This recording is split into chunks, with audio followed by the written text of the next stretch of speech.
ముఖ్యమంత్రి రేవంత్ రెడ్డిని ఎవరు పట్టించుకుంటలేరు, దేక్తలేరు. ప్రధానంగా మన మంత్రులు ఉన్నారు కదా, ఈ మంత్రులల్లో మెజారిటీగా 70-80% మంది మంత్రులు ఎవరు కూడా ముఖ్యమంత్రిని దేక్తలేరు. కనీసం ఆయన వస్తే, ఆయన ముఖ్యమంత్రి కదా, మరి ఆయన క్యాబినెట్లో వీళ్ళు మంత్రులు కదా, లేచి నిలబడి అభివాదం చేయాలన్నటువంటి అది కూడా లేదు వాళ్ళకి. అసలు పట్టించుకుంటలేరు. వస్తే వచ్చింది ఆయనేది ముఖ్యమంత్రి, నేను కూడా ముఖ్యమంత్రి అని ఫీల్ అవుతున్నట్టుంది కాంగ్రెస్ వాళ్ళు మంత్రులు. ఒకసారి మీకు ఆ వీడియో చూపిస్తా, ఆ వీడియో చూపించినాక మాట్లాడతా.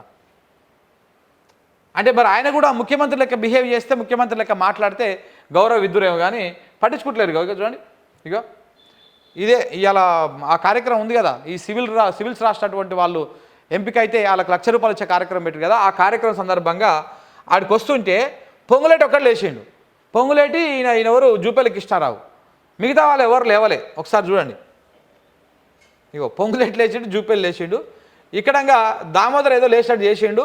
ఇక ఈయన కూడా పొన్నం ప్రభాకర్ అప్పుడే వచ్చిండు కాబట్టి పొన్నం ప్రభాకరు, బట్టి విక్రమార్క, మన జ్యూస్ మంత్రి గారు కోమటిరెడ్డి వెంకటరెడ్డి గారు వీళ్ళందరూ అప్పుడే వచ్చారు కాబట్టి షిన్నారెడ్డి కూడా లేస్తలేడు. ఆయన మంత్రి కాకపోయినా వస్తే వచ్చేది మావాడే అని చెప్పేసి లేస్తలేడు. ఈడ ముఖ్యమంత్రి వస్తే కనీసము ఈడ ఉత్తమ్ కుమార్ రెడ్డి కానీ, మన తుమ్మల నాగేశ్వరరావు గారు కానీ ఎవరు లేస్తలేరు. ఎందుకు లేస్తారు చెప్పురి? వీళ్ళంతా ఎప్పుడో భూమి పుట్టినప్పుడు పుట్టిరు, కాంగ్రెస్ పార్టీ పుట్టినప్పుడు పుట్టిరు ఆ పార్టీలో వాళ్ళని కాదని ఈయన ఇంకొచ్చి ఈయన ముఖ్యమంత్రి అయ్యిండు. సరే ముఖ్యమంత్రి అయినావు, చిన్న ఏజ్లో మంచి అవకాశం వచ్చింది. ఆ ముఖ్యమంత్రి తరీకల హూందాకేమన్నా ప్రవర్తిస్తున్నాడు అంటే అట్లా లేదు. ఈ మంత్రులు ఎవరిని కూడా ఆయన పట్టించుకోకుండా సొంతంగా నిర్ణయాలు తీసుకొని పోతా ఉన్నాడు. ఇక అట్లా పోతా ఉంటే వీళ్ళని పట్టించుకుంటారు, ఇట్లా ఎవరు పట్టించుకుంటలేరు. ఏదో ఇక కొంతమంది మాత్రం అట్లా లేచిరు అంతే. మంత్రులు ఎవరు కూడా ముఖ్యమంత్రిని పట్టించుకున్నటువంటి పాపన అవుతుంది దేక్తలేరు కనీసం. ఇది ఓన్లీ వీడియో రూపంలోనే కాదు, వీడియోలో ఒక్క అంశమే కాదు, ఇంకా మీకు 2-3 అంశాలు చెప్తా. ఒక వీడియో గురించి చూసే మొత్తం జడ్జి చేయలేం. అంటే ఆయన లేచిండా లేవలేడా, ఒక ఆయన అప్పుడే తినొచ్చుంటాడు బిర్రుగా, ఇక ఏం లేస్తాంలే అని చెప్పేసి కూర్చున్నాడా, ఇవన్నీ పక్కన పెడితే మీకు ఎట్లా దేక్తలేరు అంటే, ఇప్పుడు ఉత్తమ్ కుమార్ రెడ్డి ఉన్నాడు. ఉత్తమ్ కుమార్ రెడ్డి ఈయన భారీ నీటిపారుదల శాఖ మంత్రి, అట్లాగనే సివిల్ సప్లైకి సంబంధించినటువంటి మంత్రి కూడా ఆయన. ఈయన శాఖల రేవంత్ రెడ్డిని ఏలు పెట్టమను, ఏదంటే భారీ నీటిపారుదల శాఖలు కానీ ఇందులో కానీ ఏలు పెట్టమను, అస్సలు పెట్టనిస్తలేడు. నువ్వు దగ్గరికి రావద్దు, దగ్గరికి వస్తే నీ ముఖ్యమంత్రి పదవి కూడా ఉండదు అనేటువంటి వార్నింగ్లు కూడా పోతా ఉన్నాడు ఇండైరెక్ట్గా. బట్టి విక్రమార్క ఉన్నాడు. బట్టి విక్రమార్క ఆర్థిక శాఖల, విద్యుత్ శాఖల, ఆయన దగ్గర ఏవేవైతే శాఖలు ఉన్నాయో ఆ శాఖలలో ఏలు పెట్టమను, అస్సలు సాధ్యం కాదు. కనీసము చెప్పేటువంటి ప్రయత్నం కూడా చేసినా కానీ తీసుకునేటువంటి పరిస్థితి లేదంట. అలాగని మిగతా మంత్రులు కూడా, తుమ్మల నాగేశ్వరరావుకి అయితే డైరెక్ట్ క్యాబినెట్లోనే ఇద్దరు కొట్లాడుకురు. నువ్వేం మాట్లాడుతున్నావు, చిన్నపిల్లగాని లెక్క మాట్లాడుతున్నావు, ఏది పడితే అది మాట్లాడకు, మన ఇజ్జత్ పోతుంది, ప్రభుత్వం ఇజ్జత్ పోతుంది అని చెప్పేసి ఆయన చాలాసార్లు క్యాబినెట్ మీటింగ్లో ఇంతమంది మంత్రులు ఉండగా ఆ మంత్రుల ముంగల్నే ఆయన ముఖ్యమంత్రికి సూచనలు చేసిండంట. మీరు మాట్లాడే పద్ధతి బాగాలేదు, ఇది బాగాలేదని చెప్పి. ఇక దామోదర్ రాజనరసింహ కూడా ఆయన ముఖ్యమంత్రి అయితే మేము కూడా ముఖ్యమంత్రులని, ఆయనకి మేనేజ్మెంట్ వచ్చి మాకు రాదు, మేమెందుకు ఆయనకు పెద్దగా అంత వేయాలి, ముఖ్యమంత్రి ఏమన్నా అయితే ఆయన కాడికి ఎవరు నా దగ్గరికి ఎందుకు వచ్చారు అనేటువంటి మాట కూడా చెప్తా ఉన్నారనమాట. ఇది ఇక్కడ జరిగేటువంటి ముచ్చటే కాదు. ఈ స్టేజ్ మీద ఏదో వస్తే నిలబడకపోతేనే ఇదంతా నడుస్తుంది చర్చ అనేది కాదు. మొత్తం పరిపాలనలో కూడా ఎక్కడ కూడా ముఖ్యమంత్రి చెప్పితే వాళ్ళు వినేటువంటి స్టేజ్లో లేరు.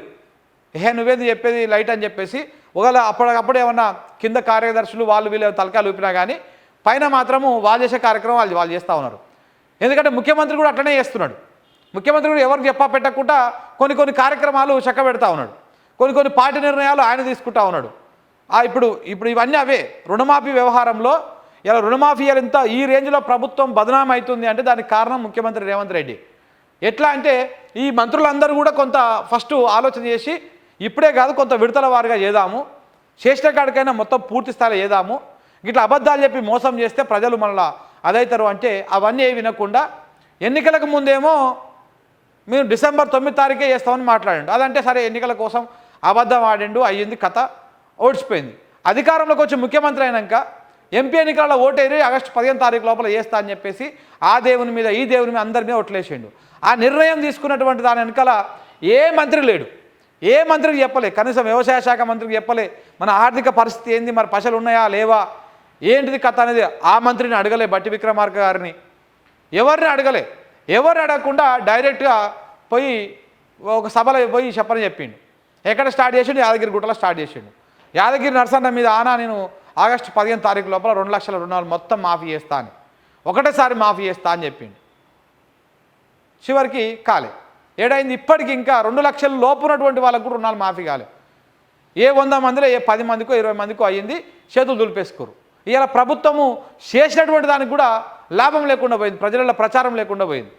రుణమాఫీ అయినోడు కూడా నాకు అయ్యిందని చెప్పుకునే పరిస్థితి లేదు. ఇప్పుడు పోయి బలవంతంగా వీళ్ళు మైకులు పెట్టి మాట్లాడు నీ అయ్యగారు నీ అమ్మగారు అంటే కానీ అప్పుడు మాట్లాడతలేదు.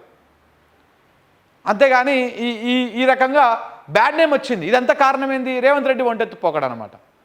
ఇక దాంతోపాటు మిగతా కార్యక్రమాలు